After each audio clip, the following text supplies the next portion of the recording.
ସେତେବେଳେ ଭାବର ଆଦାନ ପ୍ରଦାନ ପାଇଁ ମୋବାଇଲ ନଥିଲା, ଥିଲା ମାତ୍ର ଗୋଟିଏ ବିଶ୍ୱାସ, ଆମ ଭାରତୀୟ ଡାକ ସେବା।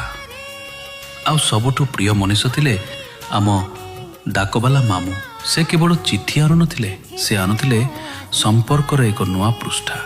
ଗାଁ ଦାଣ୍ଡରେ ଯେତେବେଳେ ସାଇକେଲ ଘଣ୍ଟିର ଶବ୍ଦ ଶୁଭେ, ହଠାତ୍ ଛାତିଟା ଧକ୍ ଧକ୍ ହୋଇଯାଏ। କାଳେ ମୋ ପାଇଁ କିଛି ଖବର ଆସିଥିବ କି? ସେତେବେଳେ ଚିଠି ଲେଖିବାର ମଜା ବି ନିଆରା ଥିଲା।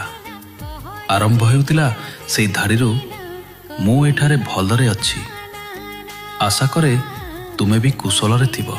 କାଗଜ ଉପରେ କଲମ ଚାଲୁଥିଲା ସତ, ହେଲେ ସେଥିରେ ଆଙ୍କି ହୋଇଯାଉଥିଲା ଜଣେ ମଣିଷର ସବୁଯାକ ଅକୁହା ପ୍ରେମ। ସବୁଠୁ ରୋମାଞ୍ଚକର ଥିଲା ଚିଠିଟିକୁ ପୋଷ୍ଟ ବକ୍ସରେ ପକାଇବା ପରେ ସେଇ ଫେରନ୍ତି ଜବାବର ଅପେକ୍ଷା। ସେଇ ପ୍ରତୀକ୍ଷାରେ ଯେଉଁ ମଧୁରତା ଥିଲା, ତାହା ଆଜିର ଇନଷ୍ଟାଣ୍ଟ ରିପ୍ଲାଏରେ କାହିଁ। ଆଜିର ଡିଜିଟାଲ ଯୁଗରେ ଆମେ ହୁଏତ ଅନେକ ପାଖେଇ ଆସିଛୁ, କିନ୍ତୁ ସେଇ ଚିଠିର ବାସ୍ନା ଆଉ ନିବିଡ଼ତା ଆଜି କେଉଁଠି ହଜିଯାଇଛି। ସେତେବେଳେ ଚିଠି ଖୋଲିବା ମାତ୍ରେ ଲାଗୁଥିଲା ଯେମିତି ସେ ମଣିଷଟା ସାମ୍ନାରେ ଛିଡ଼ା ହୋଇ କଥା କହୁଛି। ସେ ଚିଠି ଲେଖା ଦିନଗୁଡ଼ିକ ଭାରି ମନେ ପଡ଼ନ୍ତି।